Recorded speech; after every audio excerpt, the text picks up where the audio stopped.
Hi friends, എല്ലാവർക്കും trace കെയറിലേക്ക് സ്വാഗതം. നമ്മൾ ഇന്ന് ഡിസ്കസ് ചെയ്യുന്നത് KTU BTech 2024 സ്കീമിന്റെ കാര്യങ്ങളാണ്. പുതുതായിട്ട് യൂണിവേഴ്സിറ്റി 2019 സ്കീമിന് ശേഷം 2024 സ്കീം അവതരിപ്പിച്ചിട്ടുണ്ട്. അപ്പോൾ ഈ വർഷം മുതൽ, അതായത് 2024-25 അധ്യയന വർഷത്തിൽ BTech ഒന്നാം വർഷത്തിൽ പഠിക്കുന്ന വിദ്യാർത്ഥികൾ 2024 സ്കീമിലാണ് പഠിക്കുന്നത്. ഓക്കെ, അപ്പോൾ അതിന്റെ കാര്യങ്ങൾ എന്തൊക്കെയാണെന്ന് നമുക്കൊന്ന് നോക്കാം. 2024 സ്കീം അവതരിപ്പിച്ചു തന്നെ മെയിൻ ആയിട്ട് സംരംഭകത്വ താല്പര്യം പ്രോത്സാഹിപ്പിക്കുന്ന രീതിയിലുള്ള ഒരു സ്കീമാണ്.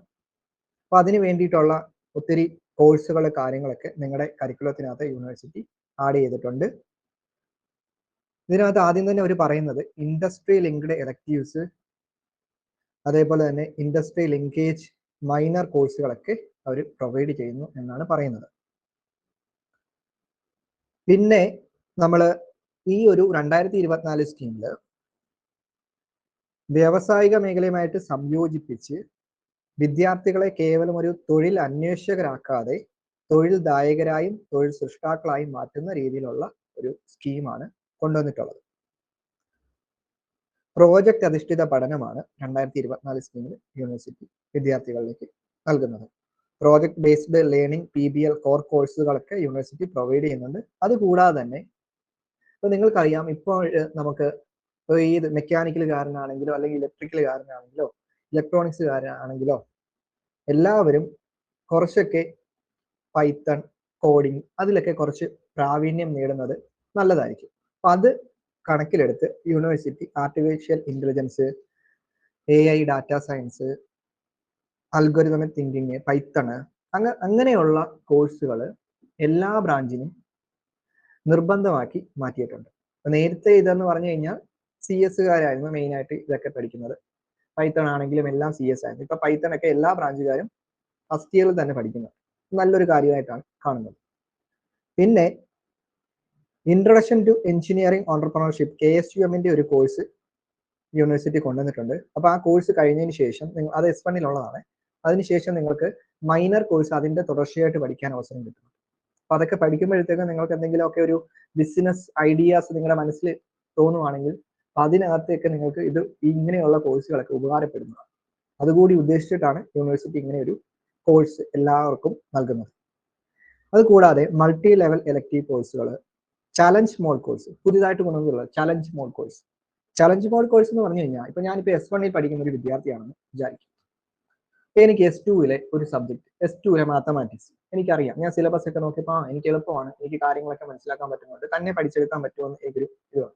അപ്പൊ എനിക്ക് വേണമെന്നുണ്ടെങ്കിൽ S1-ൽ പഠിക്കുന്ന എനിക്ക് S2-ലെ മാത്തമാറ്റിക്സ് തന്നെ പഠിച്ച് പരീക്ഷ എഴുതാൻ കഴിവുണ്ടെങ്കിൽ നമുക്ക് എഴുതാവുന്നതാണ്. അപ്പൊ അതിൽ വരുന്നൊരു ഇതെന്ന് പറഞ്ഞു കഴിഞ്ഞാൽ ഇപ്പൊ നിങ്ങളിപ്പോൾ S1-ൽ പഠിക്കുമ്പോൾ നിങ്ങൾ പാസ് മാർക്ക് എന്ന് പറയുന്നത് 40% ആയിരിക്കും. പക്ഷെ നിങ്ങളൊരു ചലഞ്ച് മോഡ് കോഴ്സ് S2-ൽ എടുക്കുവാണെങ്കിൽ അതിന്റെ പാസ് മാർക്ക് ഇച്ചിരി കൂടുതലായിരിക്കും, മറ്റേതിനെക്കാട്ടിൽ ഒരു 50% വല്ലതും ആയിരിക്കാം. ഓക്കെ, അപ്പൊ അങ്ങനെ എടുക്കുന്നത് കൊണ്ടുള്ള ഗുണം എന്താണെന്ന് ചോദിച്ചു കഴിഞ്ഞാൽ നിങ്ങൾ ഇങ്ങനെ ചലഞ്ച് മോഡ് കോഴ്സ് എടുത്ത് അടുത്ത തേർഡ് ഇയർ ആകുമ്പോഴത്തേക്ക് അല്ലെങ്കിൽ S3 S4 അങ്ങനെ എടുത്തെടുത്ത് പോവുകയാണെങ്കിൽ നിങ്ങൾ S7 ഒക്കെ ആകുമ്പോഴത്തേക്ക് നിങ്ങൾക്ക് S8 ഫുള്ളായിട്ട് നിങ്ങൾക്ക് ഇന്റേൺഷിപ്പിനോ ഒക്കെ ഉപയോഗിക്കാൻ പറ്റും. അതാണ് മെയിനായിട്ട് യൂണിവേഴ്സിറ്റി ചലഞ്ച് മോഡ് കോഴ്സ് കൊണ്ട് ഉദ്ദേശിക്കുന്നത്. ഓക്കെ, അടുത്തതായിട്ട് ഗ്രൂപ്പിംഗ് ആണ്. ഗ്രൂപ്പിംഗ് എന്ന് പറയുമ്പോഴത്തേക്ക് നേരത്തെ എന്ന് പറഞ്ഞു കഴിഞ്ഞാൽ ഫസ്റ്റ് ഇയറിലൊക്കെ എല്ലാ ബ്രാഞ്ചുകാരും സെയിം സബ്ജക്റ്റ് ആണ് പഠിക്കുന്നത്. സിലബസ് ഒന്നും മാറ്റമില്ല. തേർഡ് സെം മുതലാണ് കോർ കോഴ്സുകൾ വരുന്നത്. എന്നാൽ 2024 സ്കീമിൽ ഫസ്റ്റ് ഇയറിൽ തന്നെ നമ്മൾ കോറിലേക്ക് കയറുകയാണ്. ഇപ്പോൾ മെക്കാനിക്കൽ പഠിക്കുന്ന ഒരാളാണ് മെക്കാനിക്കലിന്റെ ഒരു കോർ കോഴ്സ് പഠിക്കുന്നത്. ഓക്കെ, അങ്ങനെ പല ബ്രാഞ്ചിന്റെ. പിന്നെ ഇവിടെ 4 ഗ്രൂപ്പാണ് നമുക്കുള്ളത്. ഗ്രൂപ്പ് A എന്ന് പറയുമ്പോൾ കമ്പ്യൂട്ടർ ആൻഡ് ഇൻഫർമേഷൻ സയൻസ്, അത് CSE.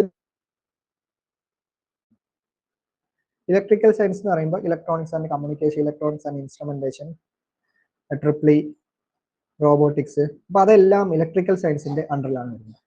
അടുത്ത ഫിസിക്കൽ സയൻസ്. ഫിസിക്കൽ സയൻസിനകത്താണ് civil, mechanical, automobile, production, polymer അങ്ങനെയുള്ള ബ്രാഞ്ചുകളെല്ലാം വരുന്നത് ഫിസിക്കൽ സയൻസിനകത്താണ്. അപ്പോൾ ഫിസിക്കൽ സയൻസുകാരനും കമ്പ്യൂട്ടർ സയൻസുകാരനും പഠിക്കുന്ന മാത്തമാറ്റിക്സ് ഒക്കെ ഡിഫറൻസ് ഉണ്ട്. അത് സിലബസ് കാണുമ്പോൾ നിങ്ങൾക്ക് മനസ്സിലാകുന്നതാണ്.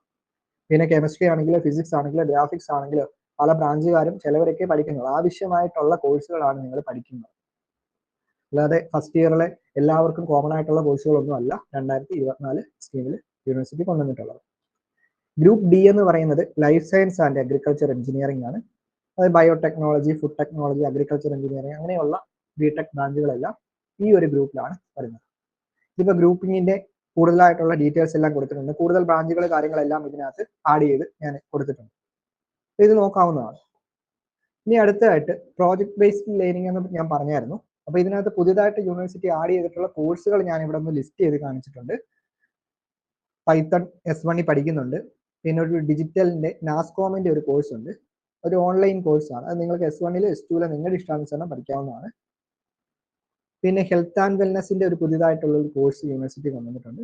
പിന്നെ ഓണ്ടർപ്രണർഷിപ്പ് ആൻഡ് IPRന്റെ ഒരു കോഴ്സ് യൂണിവേഴ്സിറ്റി കൊണ്ടുവന്നിട്ടുണ്ട്. അപ്പോൾ ഇത്രയൊക്കെയാണ് മെയിനായിട്ട് പുതിയതായിട്ടുള്ള കോഴ്സുകളായിട്ട് നമുക്ക് കാണാൻ കഴിയുന്നത്. ഇതിനകത്ത് ഓവറോൾ ക്രെഡിറ്റ് സ്ട്രക്ചർ നോക്കുക.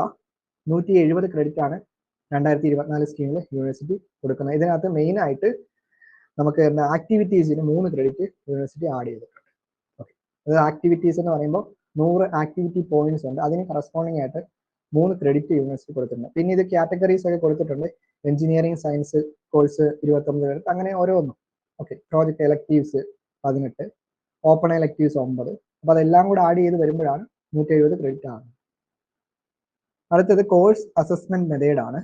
അതായത് നിങ്ങളുടെ സ്കീമിൽ 2024 സ്കീമിൽ മൊത്തം 100 മാർക്കിലാണ് ഗ്രേഡിങ് വരുന്നത്. ഇതിൽ യൂണിവേഴ്സിറ്റി സെം എക്സാം വരുന്നത്, എന്ത് സെം എക്സാം വരുന്നത് 60 മാർക്കാണ്. 2.5 മണിക്കൂറിന്റെ പരീക്ഷയാണ്. 40 മാർക്ക് ഇന്റേണൽ ആണ്. ഇവിടെ അറ്റൻഡൻസിന് 5 മാർക്ക് ഉണ്ട്. Assignment and micro project 15 mark. 2 internal exam ഉണ്ട്. ഓരോ ഇന്റേണൽ എക്സാമിനും 10 മാർക്കാണ്. അങ്ങനെ 40 മാർക്കാണ് ഇന്റേണൽ കോളേജുകാർ തരുന്നത്. പിന്നെ നിങ്ങൾ 60 മാർക്കിന്റെ പരീക്ഷയിൽ നിങ്ങൾ 40% മിനിമം ഉണ്ട്. അത് വാങ്ങണം. വാങ്ങിയെങ്കിൽ മാത്രമേ നമുക്ക് പാസ്സാകാൻ പറ്റത്തുള്ളൂ. അപ്പോൾ ഇത്രയൊക്കെയാണ് കോഴ്സ് അസസ്മെന്റ് മെത്തേഡ് എന്ന് പറയുന്നത്. ഇതിനകത്ത് ഞാനിപ്പോൾ ഒരു പാർട്ട് എ കൊടുത്തിട്ടുണ്ട്. പാർട്ട് എ, പാർട്ട് ബി എന്നൊക്കെ പറഞ്ഞിട്ട് കൊടുത്തിട്ടുണ്ട്. ആ പാർട്ട് എയിലും പാർട്ട് ബിയിലും ഗ്രാഫിക്സിന്റെ ഒക്കെ ഇത് വരുമ്പോഴത്തേക്ക് ചെറിയ ചെറിയ മാറ്റങ്ങൾ വരുന്നുണ്ട്. മാർക്കിങ്ങിലല്ല, പാറ്റേണിലാണ് മാറ്റം വരുന്നത്. ഇത് ഞാൻ മുമ്പേ പറഞ്ഞിട്ടുള്ള ഡിജിറ്റൽ 101 കോഴ്സാണ്. സ്കിൽ എൻഹാൻസ്മെന്റ് കോഴ്സ് എന്ന് പറയും. അതിനകത്തുള്ള കാര്യങ്ങളൊക്കെയാണ് ഇവർ പറയുന്നത്. AI ഉണ്ട്, IoT ഉണ്ട്, സൈബർ സെക്യൂരിറ്റി ഉണ്ട്. ഓരോന്നും ഇത്ര മണിക്കൂറിന്റെ കോഴ്സുകളാണ് പ്രൊവൈഡ് ചെയ്യുന്നത്. ടോട്ടൽ 30 മണിക്കൂറാണ്. ഓക്കെ, ഒരു ക്രെഡിറ്റ് ഇതിന് കൊടുക്കുന്നുണ്ട്. ക്രെഡിറ്റ് ഉള്ള കോഴ്സ് തന്നെയാണ്. അപ്പോൾ അതൊന്ന് ശ്രദ്ധിക്കേണ്ടതാണ്.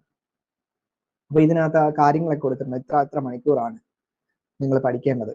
ആ ഒരു കോഴ്സ് നിങ്ങൾ കംപ്ലീറ്റ് ചെയ്യേണ്ടത്. 10 കോഴ്സാണ് ഇതിനകത്ത് പറയുന്നത്.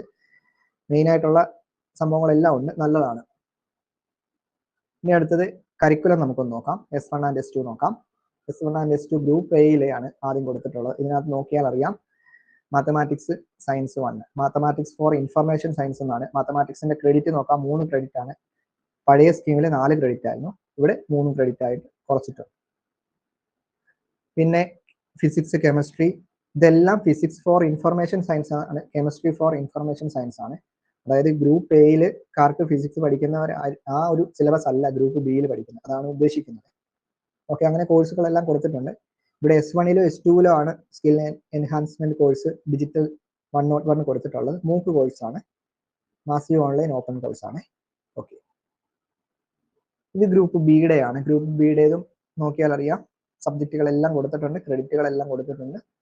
ഓക്കെ, ഗ്രൂപ്പ് സിയിൽ ഗ്രൂപ്പ് ബിയിൽ നോക്കുക. ഗ്രൂപ്പ് ബിയിൽ introduction to electrical and electronics engineering എന്ന് പറഞ്ഞ സ്ലോട്ട് D ഉണ്ട് ഗ്രൂപ്പ് ബിയിൽ. പക്ഷേ ഗ്രൂപ്പ് സി വരുമ്പോഴത്തേക്കുണ്ടോ, introduction to mechanical engineering and civil engineering ആണ് ഗ്രൂപ്പ് സിയിൽ പഠിക്കുന്നത്. സ്ലോട്ട് D ആണ്, സെൽ നമ്പർ 4. ഓക്കെ, ഒരു മാറ്റം വന്നിട്ടുണ്ട്. ഗ്രൂപ്പ് D ആകുമ്പോഴത്തേക്ക് introduction to biotechnology and food technology. ഇവിടെ മാത്തമാറ്റിക്സിനൊക്കെ ചെറിയ ചെറിയ മാറ്റങ്ങൾ വരുന്നുണ്ട്. സിലബസ് നോക്കുമ്പോൾ നിങ്ങൾക്ക് മനസ്സിലാവുന്നതാണ്. സെമസ്റ്റർ 2ന്റെ അത് ഇവിടെ കൊടുത്തിട്ടുണ്ട്. ഇവിടെ നോക്കുക, സെൽ നമ്പർ 5 നോക്കുക, കോർ 1. ഒരു കോറ് നിങ്ങൾ S2 മുതൽ പഠിക്കുന്നുണ്ട്. നേരത്തെ S3 മുതലാണ് കോർ പേപ്പറുകൾ വരുന്നത്. എന്നാൽ ഇവിടെ സെക്കൻഡ് സെം മുതൽ നിങ്ങൾ കോറിലേക്ക് നേരെ കയറുവാണ്. സെൽ നമ്പർ 6 എല്ലാവർക്കും കോമൺ ആയിട്ടുള്ള പേപ്പറാണ്, എഞ്ചിനീയറിംഗ് ഓണ്ടർപ്രണർഷിപ്പ് എന്ന് പറയുന്നത്. അതിന് ശേഷം തുടർന്ന് മൈനർ എടുക്കുന്ന സമയത്ത് നിങ്ങൾക്ക് വേണമെന്നുണ്ടെങ്കിൽ അതിന്റെ കണ്ടിന്യൂഷൻ ആയിട്ടുള്ള ഒരു കോഴ്സും യൂണിവേഴ്സിറ്റി പ്രൊവൈഡ് ചെയ്യുന്നുണ്ട്. ഇനി ഫുൾ സെമസ്റ്റർ ഇന്റേൺഷിപ്പ് നിങ്ങൾക്ക് വേണമെന്നുണ്ടെങ്കിൽ നിങ്ങളെ എന്താണ് 8th സെമ്മിൽ ഫുൾ ആയിട്ട് നിങ്ങൾക്ക് ഇന്റേൺഷിപ്പിനായിട്ട് ഉപയോഗിക്കാവുന്നതാണ്. 7th or 8th സെം എന്നാണ് പറയുന്നത്. ഓക്കെ, പിന്നെ ഇത് ആക്ടിവിറ്റി പോയിന്റ്സ് ആണ്. ആക്ടിവിറ്റി പോയിന്റ്സ് പല പല ആക്ടിവിറ്റീസ്, അതായത് NSS NCCയിലൊക്കെ ഉള്ളവർക്ക് 40 പോയിന്റ് കിട്ടും. അതുകൂടാതെ ആർട്സ് ഇവിടെ ഗ്രൂപ്പായിട്ട് തന്നെ ഇവിടെ കൊടുത്തിട്ടുണ്ട്. ഫസ്റ്റ് ഗ്രൂപ്പിനകത്താണ് NSS NCC NSO arts sports games union club activities. അപ്പൊ അതിൽ നിന്ന് 40 പോയിന്റ്. നേരത്തെ ഇങ്ങനെ അല്ലായിരുന്നു, നേരത്തെ ഫുൾ ആയിട്ടായിരുന്നു. ഇപ്പൊ ഒരു ഗ്രൂപ്പ് 1ൽ നിന്ന് 40 പോയിന്റ് നിങ്ങൾ നേടണം, അതിന് ഒരു ക്രെഡിറ്റ് ആണ്. പിന്നെ ഗ്രൂപ്പ് 2 എന്ന് പറയുമ്പോൾ ഐലറ്റ്സ്, പിന്നെ അങ്ങനെ ഓരോ ക്യാറ്റ് GMAT, അപ്പൊ അതിനൊക്കെ. പിന്നെ ഷോർട്ട് ടൈം ഇന്റേൺഷിപ്പിന്റെ കാര്യം ഗ്രൂപ്പ് 2ലാണ് കൊടുത്തിട്ടുള്ളത്. അത് 40 പോയിന്റ് ആണ്. പിന്നെ നമുക്ക് നമുക്ക് സ്കിൽ സർട്ടിഫിക്കറ്റ്സ്, അത് ഉദ്ദേശിക്കുന്നത് എനിക്ക് തോന്നുന്നു NPTELന്റെ ഒക്കെ ആയിരിക്കാം ഉദ്ദേശിക്കുന്നത്. അത് 40 പോയിന്റ് ആണ്. അത് അങ്ങനെ ആണ് ഇത് വരുന്നത്. അപ്പോൾ 40 40 40 120 ആണ്. 120 ആണ് ആക്ടിവിറ്റി പോയിന്റ്സ് ടോട്ടൽ വരുന്നത്. അപ്പോൾ നേരത്തെ 100 ആയിരുന്നേ. അപ്പോൾ 3 ക്രെഡിറ്റ് ആണ് ഇതിന് വരുന്നത്. അപ്പോൾ ഇത്രയൊക്കെയാണ് നമ്മുടെ 2024 സ്കീമിന്റെ മെയിൻ ആയിട്ടുള്ള കാര്യങ്ങൾ എന്ന് പറയുന്നത്. അപ്പോൾ മികച്ച ഒരു മാറ്റം യൂണിവേഴ്സിറ്റി കൊണ്ടുവന്നിട്ടുണ്ട്. അപ്പോൾ നിങ്ങൾ എല്ലാവരും നല്ല രീതിയിൽ നിങ്ങൾ ഈ കാര്യങ്ങൾ മനസ്സിലാക്കി, നിങ്ങൾ ഫസ്റ്റ് ഇയർ മുതലേ നിങ്ങൾ കോറിലേക്ക് കയറുവാണ്. അപ്പോൾ നിങ്ങളുടെ ഇഷ്ടാനുസരണം നിങ്ങൾക്ക് ആവശ്യമായിട്ടുള്ള കോഴ്സുകൾ മാത്രമാണ് 2024 സ്കീമിൽ കൊണ്ടുവന്നിട്ടുള്ളത്. മാത്തമാറ്റിക്സിന്റെ കേസിലാണെങ്കിൽ പോലും 4 സെമ്മിൽ മാത്തമാറ്റിക്സ് പഠിക്കുന്നുണ്ടെങ്കിലും നിങ്ങളുടെ ഹയർ സെം വരുമ്പോൾ ഉപയോഗപ്പെടുന്ന രീതിയിലുള്ള മാത്തമാറ്റിക്സിന്റെ ടോപ്പിക്സ് ആണ് ഇതിൽ ആഡ് ചെയ്തിട്ടുള്ളത്. അതുപോലെ തന്നെയാണ് ഫിസിക്സ് ആണെങ്കിലും കെമിസ്ട്രി ആണെങ്കിലും എല്ലാം. ഓക്കെ, അപ്പോൾ ഇത്രയൊക്കെയാണ് നമ്മുടെ 2024 സ്കീമിന്റെ പുതിയ മാറ്റങ്ങൾ എന്ന് പറയുന്നത്. വീഡിയോ ഇഷ്ടമായെങ്കിൽ മാക്സിമം ഷെയർ ചെയ്ത് സപ്പോർട്ട് ചെയ്യുക. ഏറ്റവും പുതിയ KT ലൈവ് അപ്ഡേറ്റ്സിനായി ഇൻസ്റ്റാഗ്രാം പേജ് ഫോളോ ചെയ്ത് സപ്പോർട്ട് ചെയ്യുക. താങ്ക്